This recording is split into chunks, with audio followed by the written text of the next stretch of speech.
Yes, wala pang update doon sa pull-out and replacement. Nag-aantay kami sa Armed Forces of the Philippines kung kailan nila gagawin yon. Yes, nagpadala ako ng letter sa Chief of Staff ng Armed Forces of the Philippines. Meron lang akong mga nilatag doon na mga requests. Pinakauna doon is hindi na kami tatanggap, hindi na ako tatanggap ng replacements.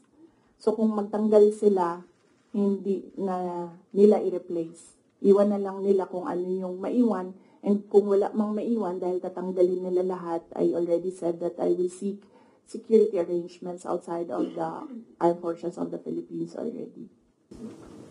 Parang private mag-outsource naman kayo. I mean, kasi normally naman, di ba, pag Vice President, may naka-designate dyan from the AFP, from the PNP. So, dahil nga, yun nga, may pull-out, and so ang plano naman para mag-outsource na lang kayo. Yes, we are exploring private security services. Yes. So, my husband, huh?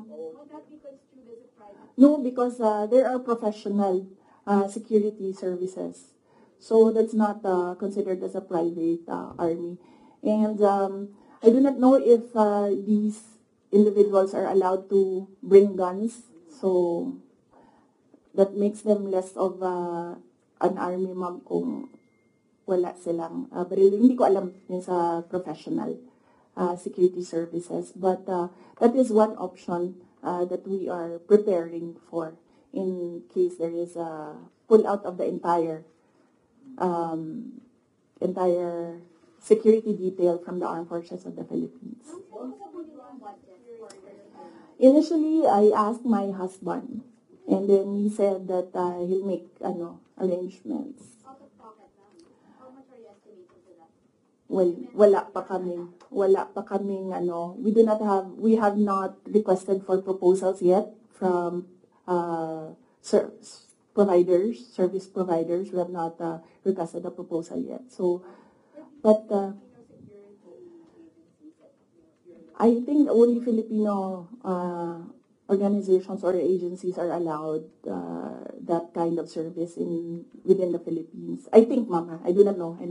But I know that they are Filipinos, yes. No, I don't. No, ma'am. No. But no, I do not feel secure. As I said, that there's always been bias because when we see, say for example, DOJ, iniimbestigahan nila yung press con. Pero hindi nila iniimbestigahan kung bakit kami umabot doon sa press con na yon. Iniimbestigahan nila ang threat ko, no? Pero they've not ever investigated threats against me, which are all documented, but we do not give them the information because we don't trust them at all.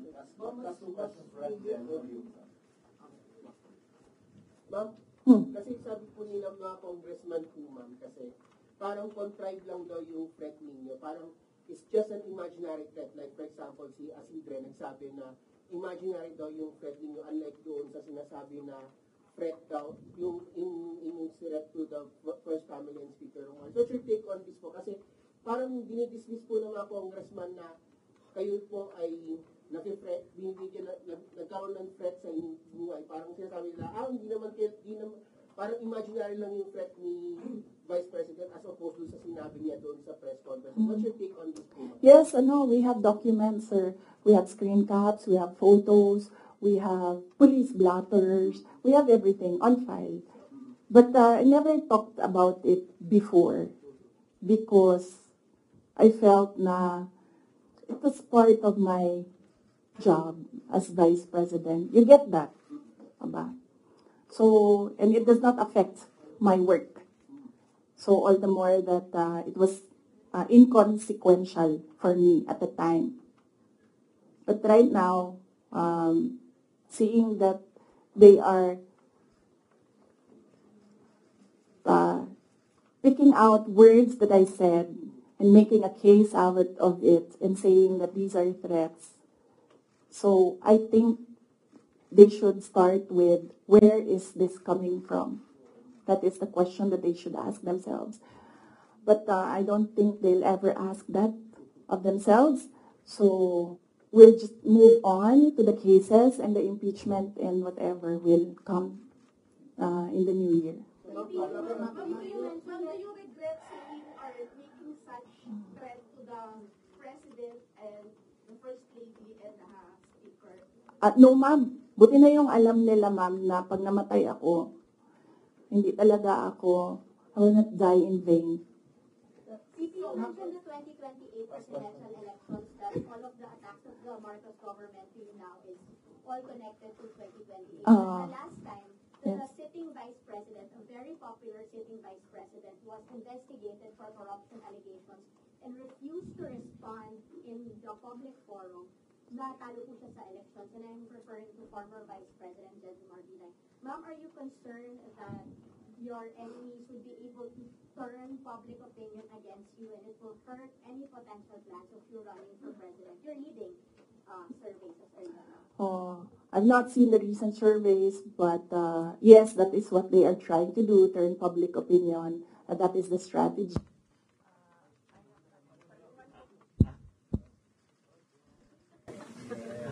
House of Representatives.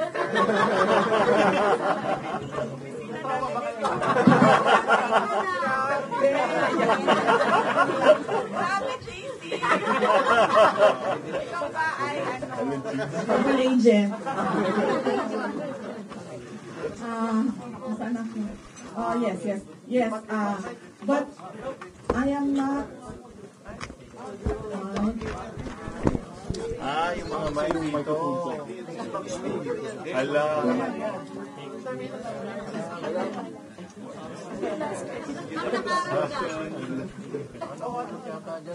Palang audio, nandun sa kabilang sila. Baka may nabuno.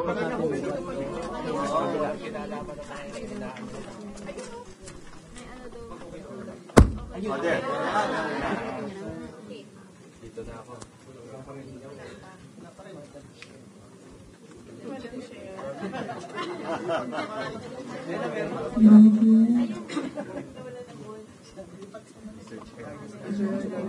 Either ba yan now? Ayan na. Yes. But yes. So, yes, that is what they are trying to do, turn public opinion. That is a common strategy in politics, black propaganda, and everything. Will it hurt my chances? I'm not yet a candidate. So, right now, I am just the Vice President of the Republic of the Philippines and working for the country. So I am not yet a candidate, so I do not know if this will affect me. Maybe my decision in 2026 will consider what is happening right now, but I cannot really say with finality what will be the considerations for me to decide to run for president. As I said, just give me the last quarter of 2026. I think that is the best time for any presidential candidate to decide to run. Ma'am, pero isip po, ma'am, kasi ito, lumalabas yung keyword ngayon, binibinay.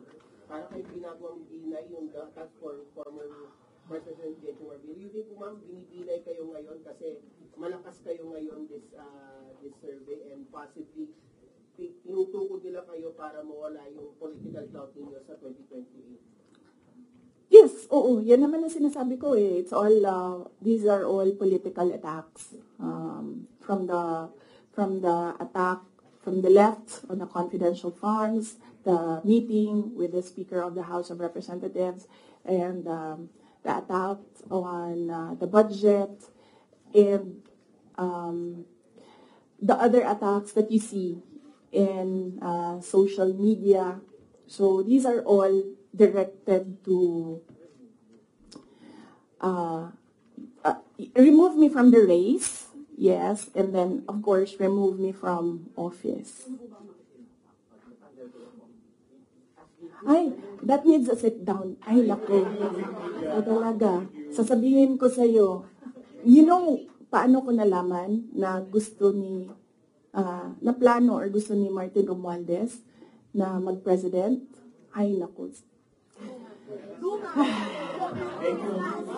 Halaga. Sasabihin ko sa'yo. And this is personal knowledge. Kasi narinig ko talaga. I was there. So, kaya alam ko sa simula pa lang, nung narinig ko yun, okay. Wala lang din sa akin yon. Kasi lahat naman pwedeng tumakbong presidente. Diba? Ang hindi ko lang in-expect, yung gagamitin mo yung buong gobyerno para sirain yung isang tao. Yan din. Kailangan magdesisyon ng taong bayan. Gusto niyo ba ng Vice President Martin Romualdez? Yan ang tanong. Kasi, yan naman kasi talaga yung plano niya. So, kailangan mag-decide ng taong bayan if you want somebody sitting there na hindi ninyo binoto. Are you determined to stay as Vice President? Sir, ma'am, are you determined to stay as Vice President? No, I'm at peace. I'm at peace with whatever happens to me. I've already accepted that whatever happens to me, that will be God's purpose for my life. So I am at peace staying and finishing my term because that is my contract with the Filipino people, and I am at peace going if I will be removed from office. Okay, thank you. Taken out of context, nung sabihin niyo yung regarding sa threat kay President and First Lady and Hindi, ma'am. Ang tinake out nila of context is tinanggal nila yung kung yon. At iniwan lang nila yung gusto nilang gamitin. Yun yung sinasabi ko na taken out of context. Dapat, when you appreciate the message, you should take all the words together and not just take out the things that you want to use against the person. Mabalik ako ng mabilis lang. Yes, sir. Security ba? Kapag nag-hire ka ng mga private individuals, first time na mangyayari, yes. May ganito klaseng setup. Ba't ka umabot sa ganito at saka kung matuloy yun, that would give an impression mas makakatiwala sa mga private individuals. Kesa doon sa mga people in the armed services. Yes, sir. Kasi sila din naman yung gumawa nun, sir. Ang sinasabi ko lang naman sa kanila is, kasi sinasabi nila palitan, sir. Mahirap kasi, security is fundamentally a trust and confidence position. So it's difficult to entrust your life to somebody you really do not know, and that's, just put there by somebody who you do not trust as well. So it's a very difficult position. And well, it's a very difficult position, and I actually pointed it out to the Chief of Staff of the Armed Forces of the Philippines. I told them that there is a line of succession. You're supposed to protect your number 2, your 1 and 2, because that is your reserve. Because one day, if you do not protect your 2, one day you have no 1. If you don't have a 2 and you don't have a 1, you don't have anyone. Diba? That is in the Constitution, and they are supposed to protect that line. Babalik na naman tayo. 443 last year. Out of the 865 that employees na original.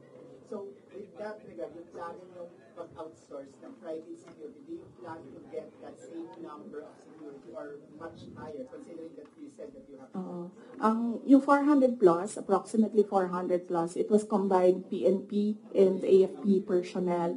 When the PNP pulled out all the personnel of PNP, ang naiwan na lang is 334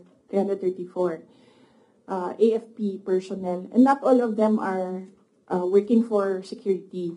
Some of them are working for admin, some of them are working for budget, some of them are working for supplies. So there's a lot of, there are several offices inside that unit that don't work for securing the person. They work for operations of the entire unit.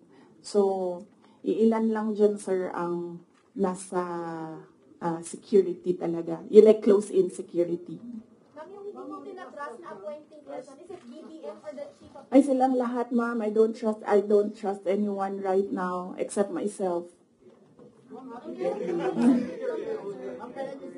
Oh.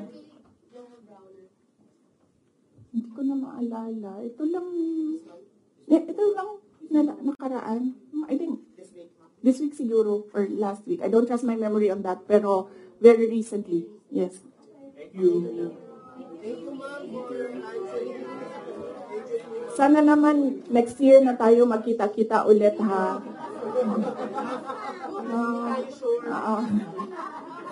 Sana naman, sa January na, please. Ha? Yes, oo. Opo. But I'll be back January 3. Thank you, ma'am. Merry Christmas po, ma'am.